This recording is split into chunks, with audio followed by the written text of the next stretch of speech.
these questions that they ask, they're not all bad questions. Some of them are actually really, really good questions, and they're so good that philosophers don't even really.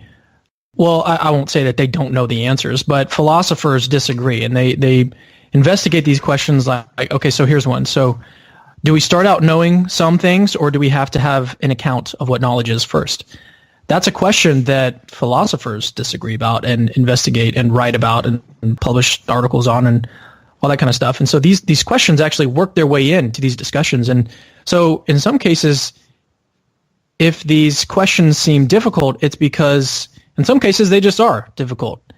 And so it's no wonder that they're going to perplex the average person when they also perplex professional philosophers. So that's one thing to keep in mind, is that some of these questions are actually genuinely good questions, and it's going to take a bit of research and knowledge and understanding in how to answer them. So you might not, even through this conversation, you're not going to have all the tools that you need to answer every question that you're going to be asked, but that's just reason to go in and investigate for yourself and look into apologetics and look into the reasons that other Christians have given in defense of Christianity. Look into Christian epistemology, or what's called religious epistemology. Look into these subjects for yourself. And so secondly, and I've already mentioned this, but keep in mind that these street epistemologists are not actually epistemologists.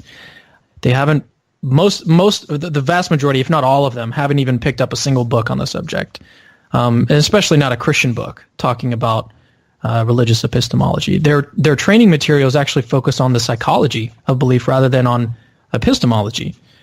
And so they're really in no position to disparage your reasons for belief in God. There's really very, very little in way of them having actually good reasons to think that your reasons aren't very good. So keep that in mind when you're engaging in these conversations, is that even though you might not have a good answer, that doesn't mean that the answer that you gave is not a good one.